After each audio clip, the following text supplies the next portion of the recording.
Our role as managers is not a new concept at all. In fact, Jesus clearly addresses this in the book of Matthew, where he shares a parable that outlines how God blesses faithful stewards. Jesus himself teaches us that stewardship is the management of the property of another. In Matthew 25:14, Jesus says, "For the kingdom of heaven is like a man traveling to a far country, who called his own servants and delivered his goods to them." We see already in this parable that he's telling believers how heaven operates. And so when Jesus says his goods, whose goods do you think he's referring to? They're God's. He goes on to say in Matthew 25, verse 15, "And to one he gave 5 talents, to another 2, and to another 1, to each according to his own ability. And immediately he went on a journey." He, God, gave a sum of money to each servant. We have to realize that this isn't about our human understanding of fairness. It's about God knowing what each person is able to manage well within their own abilities. It goes on in Matthew 25, verse 16 and 17. It says, "Then he who had received the 5 talents went and traded with them, and made another 5 talents, and likewise he who had received 2 gained 2 more also." So when we look at these 2 stewards, we know that they were smart.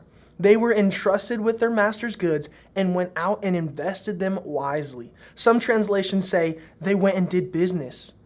But we see something different with the third servant.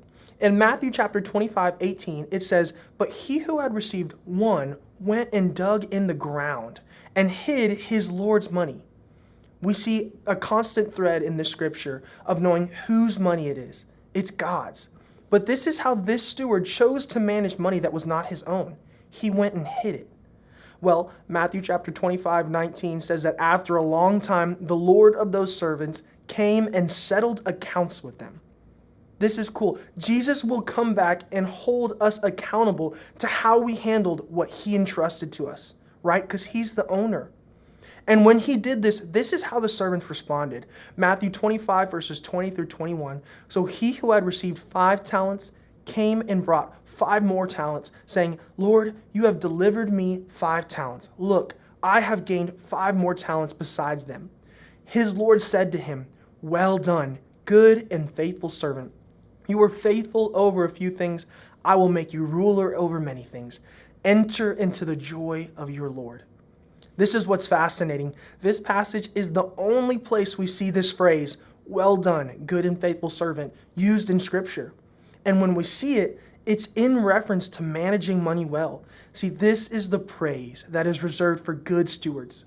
This faithful steward who returned double to his master was blessed by God. Again, in Matthew chapter 25, 22, 23, we see something similar. It says, "He also who had received 2 talents came and said, 'Lord, you delivered to me 2 talents. Look, I have gained 2 more talents besides them.' His Lord said to him, 'Well done, good and faithful servant. You have been faithful over a few things. I will make you ruler over many things. Enter into the joy of your Lord.'" Again, the same reward was given to the man who had less ability, less was entrusted to him, but he had the same faithfulness.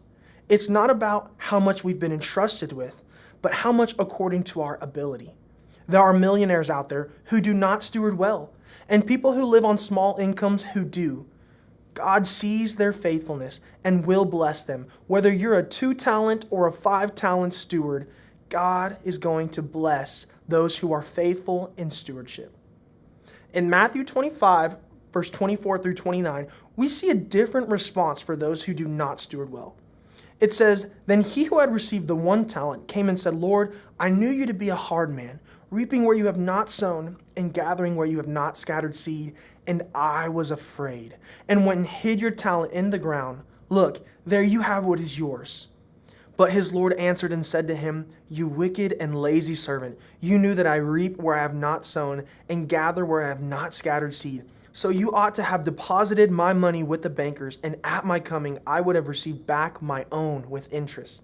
So take the talent from him and give it to him who has 10 talents. For to everyone who has, more will be given, and he will have abundance. But from him who does not have, even what he has will be taken away.' So the third servant was driven by a fearful concept of the master when he was given a chance to manage his master's goods.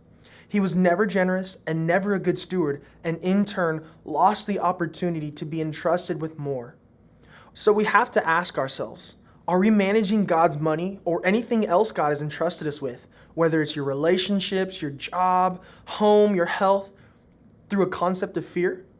This same principle will apply to all that God has entrusted you, whether it's money or anything else.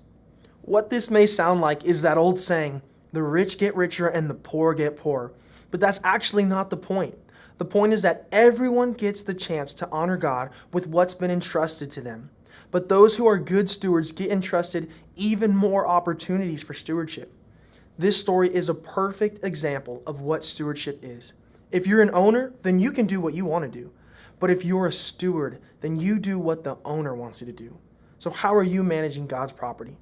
I remember when my high school football coach asked me to come and house sit for him while he was out of town with his family. There was a healthy level of fear that I had for my coach, but it was rooted in respect and honor for him.